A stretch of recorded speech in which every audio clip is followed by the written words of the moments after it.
Hi friends, నా పేరు Surendra. Welcome to Skandapuri talks channel. ఈ రోజు నుంచి రోజుకొక వీడియో ట్రై చేస్తానండి. యాక్చువల్గా ఆన్గోయింగ్ ఇష్యూస్ అయితేనేమి, my views on different things అయితేనేమి, సో దానికి వేదికగా ఈ ఛానల్ ఉండబోతుంది, స్కందపురి టాక్స్ అనేది. ఇప్పటికే మీకు చూడటానికి చాలా ఛానల్స్ ఎక్కువైతే మాత్రం ప్లీజ్ ఇగ్నోర్. పర్లేదు, నాకు టైం ఉంది, మీరు చెప్పేది ఎండే టైం ఉందనుకునే వాళ్ళు మాత్రం ప్లీజ్ సబ్స్క్రైబ్. సో ఈ పర్టికులర్ వీడియో వచ్చి ఈరోజు ట్రెండ్ అవుతున్న టాపిక్ ఏంటంటే 21 ఏకర్స్ ఏదైతే వైజాగ్లో ఋషికొండ దగ్గరలో టీసీఎస్కి గవర్నమెంట్ లీజ్కి ఇచ్చిందో ఆ లీజ్ పైసే. సో ఈరోజు ఇది ట్రెండ్ అవడానికి కూడా రీజన్ ఏంటంటే లీజ్ కాస్ట్ ఎంత అంటే 99 పైస్. సో అది కూడా ఎలా ఉంటుందంటే ఒక పర్టికులర్ సాఫ్ట్వేర్ కంపెనీస్కి లీజ్ ఎలా ఉంటుందంటే కొన్ని ఇయర్స్ పాటు ఉంటుంది. వాళ్ళ టర్మ్ ఎలా ఉంటుందంటే 15 years 20 years అలా ఉంటుంది. సో ఇట్లా కొన్ని ఏకర్స్ 21 ఏకర్స్ సో 99 పైస్కి ఇవ్వటం అనేది చర్చకి దారితీసింది అనమాట. ఇది కరెక్టా కాదా అంటే, ఇక్కడ వైజాగ్ అనేది మన ఏపీలో టైర్ 2 సిటీ, అదైతే అందరికీ తెలిసిందే. టైర్ 1 అయితే కాదు.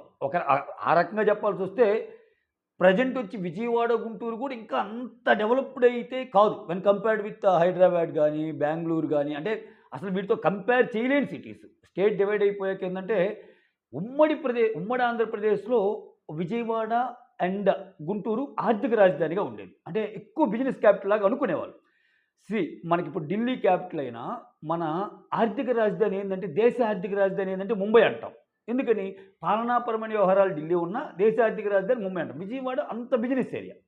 అయితే ఇక్కడ సాఫ్ట్వేర్ పరంగా వచ్చేసరికి సో వైజాగ్ ఇలా ఇవ్వటం వెనకాల అసలు అంత చీప్గా ఇచ్చాడేంటి, అసలు ఇది సరైన నిర్ణయమా, ఇలా చేస్తే ఎలా, మనం ఇంత తక్కువకి కూడబెట్టాల్సిన అవసరం ఏంది అనే చర్చ అయితే ఏదైతుందో దాని గురించి మాట్లాడుకున్నాం. నేనైతే ఇది బెస్ట్ మూవీ అంట. అన్డౌటెడ్లీ బెస్ట్ మూవీ అంటే ఎందుకో కూడా చెప్తాను, విత్ రీజన్ చెప్తాను. ఒకవేళ ఇది బెస్ట్ మూవీ కాదనే వాళ్ళు ఎందుకు కాదు కమెంట్ చేయండి. అంటే మీకు అనిపించింది, సో దట్ ఏంటంటే కొంచెం విషయం క్లియర్గా ఉంటుంది చూసే వాళ్ళకైనా. ఇప్పుడు ఏంటి 99 పైసలకి ఇచ్చిన మెయిన్ మోటో ఏంటి? మెయిన్ మోటో ఏంటంటే, మనం ఒక పని చేసేటప్పుడు అంటే అంతా డెవలప్ అయి ఉంటే 99 పైసలకి ఇవ్వడానికి పాలకులేమి ఇది కాదుగా.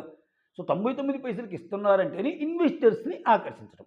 మనము ఒక్క నిమిషం ఇది పక్కన పెడదాం.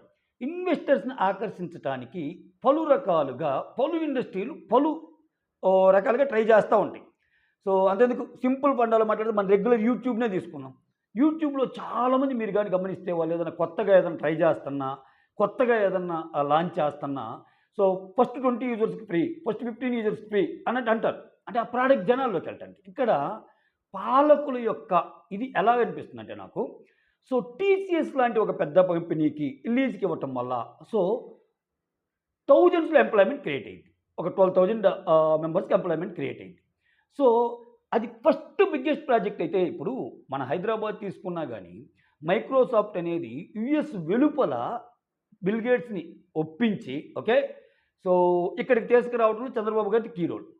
సో అది వచ్చాక దాని సరౌండింగ్స్ చాలా పెరిగిపోయినాయి. సో అలా అని చెప్పి దీని డీల్ వేరండి. నేను ఎగ్జాంపుల్ చెప్తాను. అంటే ఒక పెద్ద కంపెనీ పడితే చాలా కంపెనీస్ ఆసక్తి చూపిస్తాయి. మోర్ ఓవర్ ఏంటంటే టీసీఎస్ లాంటి కంపెనీ, ఇప్పుడు అదేమి పేరు లేని ఊరు లేని కంపెనీ అయితే, పేరు ఊరు లేని కంపెనీస్ని షెల్ కంపెనీస్ అంటారు. మీకు తెలుసుగా. షెల్ కంపెనీస్ని దేనికి యూజ్ చేస్తారంటే, దానికి రెగ్యులర్గా కార్యకలాపాలు ఏముండవు, ఎంప్లాయీస్ ఏముండవు, పేపర్లో మాత్రమే కంపెనీ పేరు ఉంటుంది. సో వీళ్ళ ట్రాన్సాక్షన్స్కి యూజ్ చేసుకుంటారు. మనం సంపాదించిన ఆస్తుల్ని వాటిలోకి తరలించడానికి ఒక కంపెనీ నేమ్ ఏదో పెట్టి దానికోసం ఇంత పెట్టాను అంత పెట్టాను. అది తెలియనంత వరకు బాగానే ఉంటుంది, తెలిసాక ఏంటంటే మొత్తానికి వెళ్ళిపోతాయి. ఓకేనా? సో ఇప్పుడు టీసీఎస్ లాంటి కంపెనీకి 99 పైసలు ఇవ్వటం వల్ల వాళ్ళకు ఉన్న అడ్వాంటేజ్ ఏంటంటే, ఫస్ట్ బ్రాండ్ వాల్యూ. అంటే ఇప్పుడు ఇది ఎందుకు పాపులర్ అయింది, ఇప్పుడు మనం ఈరోజు ఎందుకు ఇంత ట్రెండ్ అయింది విషయము 99 పైసలకి ఇవ్వటం వల్ల అంటే, దేశం మొత్తం దీని గురించి మాట్లాడుకుంటుంది. వైజాగ్లో ఐటీ స్టార్ట్ అయిపోయింది, అది టీసీఎస్ లాంటి కంపెనీ స్టార్ట్ అయిపోయింది అని చెప్పడం ఒకటి. ఇంకోటి ఏంటంటే ఎంప్లాయ్మెంట్, 12,000 మందికి ఎంప్లాయ్మెంట్ కలిగటం ఒకటి. ఇంకోటి ఏంటంటే దాని సరౌండింగ్స్ 21 ఏకర్సే కాదండి, కొన్ని 100 acres, కొన్ని 1000 acres కూడా ఉంటాయి. సో పోయే కొద్దీ వైజాగ్ బ్రాండ్ వాల్యూ కానీ పెరిగితే, సో తర్వాత వాళ్ళ ల్యాండ్ అమ్మే రేట్స్ కూడా వేరేగా ఉంటాయి. సో ముందు అది పక్కన పెడితే లోకల్గా ఎవరైతే ఉన్నారో వాళ్ళకి జీవన ప్రమాణాలు మెరుగుపడతాయి. ఎలా అంటే దీంట్లో 2 రకాలు ఉంటాయి. ఎస్సీజీస్ అని ఉంటాయి, ఎస్టీపీస్ అని ఉంటాయి. ఎస్సీజీ అంటే స్పెషల్ ఎకనామిక్ జోన్ అంటారు. మీరు గాని గమనిస్తే కొన్ని కొన్ని కంపెనీస్ ఎలా ఉంటాయంటే ఊరి చివర అంటే ఒక 500 ఏకర్స్, 600 ఏకర్స్, 450 ఏకర్స్‌లో ఏదైనా కంపెనీ బిల్డ్ చేయాలంటే అంత గ్యాదర్ చేయటం సిటీ టౌన్‌లో కష్టం కాబట్టి ఊరి చివర ఇస్తారు. ఫర్ ఎగ్జాంపుల్ ఇప్పుడు పోచారం ఉంది. పోచారం అనే విలేజ్‌లో ఇన్ఫోసిస్ ఏర్పాటు చేసింది SCG special economic zone.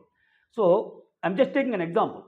So, ఇక్కడ ఏమవుతుందంటే గవర్నమెంట్ ఒకటి చేసేటప్పుడు ఒకటి గాని స్పెషల్ ఎకనామిక్ జోన్ అయితే పెట్టాలది.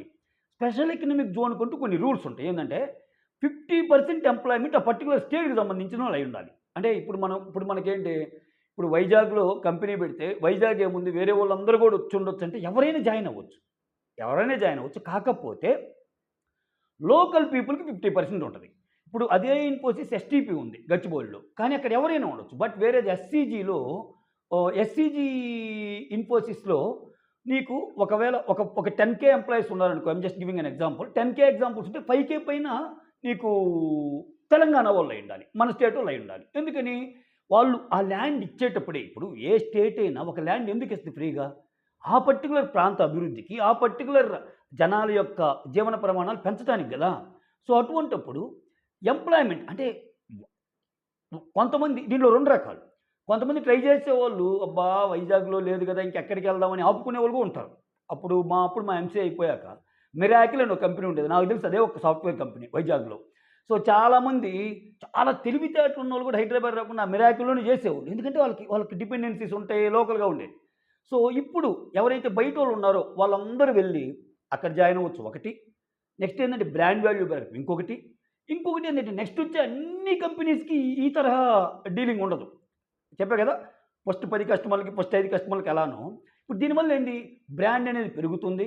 సో, ఇంకొకటేందంటే ఇక్కడ వైజాగ్‌ని చూజ్ చేసుకోవడానికి రీజన్ నేనేమనుకుంటున్నా అంటే, ఆంధ్రప్రదేశ్‌లో విస్తీర్ణం ఎక్కువ, పాపులేషన్ తక్కువ ఉన్న సిటీ ఏదైనా ఉందంటే వైజాగ్. చాలా బ్యూటిఫుల్ సిటీ. అందుకే చూడండి మీరు ట్రాఫిక్ అంటే ఈ మధ్య కొంచెం పెరిగింది గానీ, ట్రాఫిక్ గాని, రోడ్స్ గాని చాలా చాలా హ్యాపీగా ఉంటది. గ్రీనరీ గాని, అటు ఓడరేవు ఉంది. అంటే అన్నిటికి అనుకూలంగా. ఈవెన్ క్లయింట్స్‌కి గూడా క్లయింట్స్ ఏం చూస్తారంటే ఫస్ట్ ట్రాన్స్‌పోర్టేషన్ చాలా ముఖ్యం వాళ్ళకి. సో, ఎయిర్‌పోర్ట్ ఒకటి నెక్స్ట్ కొన్ని సెక్టార్స్‌కి ఏందంటే ఈవెన్ ఓడరేవు కూడా చూస్తారు. అంటే ఐటీ కాదు వేరే వాటికైనా. అంటే ట్రాన్స్‌పోర్టేషన్ అంత ముఖ్యం. ఒక ప్రాంతం నుంచి ఇంకో ప్రాంతానికి ఏదైనా సంప్రదింపులు జరగాలంటే. సో, దాని పరంగా వైజాగ్ సూపర్ ప్లేస్ అనమాట. ఇంకొకటేందంటే ఇప్పుడు మన హైదరాబాద్‌లో చాలామంది ఎక్కడి నుంచో వచ్చి ఇక్కడ ఉండడానికి రీజన్ ఏంది? సో, ఇక్కడ multi reason people, multi linguistic people ఉండటానికి ఇష్టపడతారు. ఒక్కసారి వేరే వాళ్ళు ఇక్కడికొచ్చి ఒక జాబ్‌లో సెటిల్ అయ్యారంటే ఇక్కడే ఇల్లు కొంటారు, అన్నీ కొంటారు. సో, అలా మన ఆంధ్రాలో ఏదన్నా ఒక సిటీ ఉందంటే అది విశాఖపట్నం మాత్రమే. ఎందుకంటే అక్కడ చాలా అంటే నాట్ ఓన్లీ ఆంధ్ర పీపుల్ ఎక్కడెక్కడి నుంచో వచ్చి వైజాగ్‌లో సెటిల్ అయిపోయి వాళ్ళ జీవనాన్ని కొనసాగిస్తున్నోళ్ళు చాలామందుంటారు. ఇలా పలు రకాలుగా సో, అది యాప్ట్ సిటీ అని ఫీల్ అయ్యారు కాబట్టి అక్కడ పెట్టారు. సో, మిగిలిందొచ్చేసరికి ఇవన్నీ అనమాట ఇంకా. ఒకటి జీవన ప్రమాణాలు మెరుగుపడతాయి. ఐటీ సెక్టార్ ఫస్ట్ అంటూ ఒక బజ్ రావాలంటే ఏదో ఒకటి చేయాలి. ఇప్పుడేంటంటే కొంతమంది ఇనీషియల్‌గా కొన్ని బిజినెస్‌లు చేసేటప్పుడు ఇనీషియల్‌గా లాస్ అయిన ఆ లాస్‌ని భరిస్తా కూడా బిజినెస్ చేస్తారు. అంటే వాళ్ళ గట్ ఫీలింగ్ ఏందంటే ఒక్కసారి నా బ్రాండ్ వెళ్తే, ఒక్కసారి నేను అనుకున్న థాట్ ప్రాసెస్ వర్కౌట్ అయితే, అసలు మన లాస్ ఎంత నథింగ్. ఇంకా చాలా అభివృద్ధి జరిగిద్ది. ఆ యాంగిల్‌లో ఆలోచిస్తారు. మనం ఆ యాంగిల్‌లో ఆలోచిస్తే అభివృద్ధికి బీటలు వేసే విధంగా ఆ యొక్క ప్రణాళిక ఉందనైతే నాకనిపిస్తుంది. So, that's all. Thank you so much. Signing off. మీ సురేంద్ర.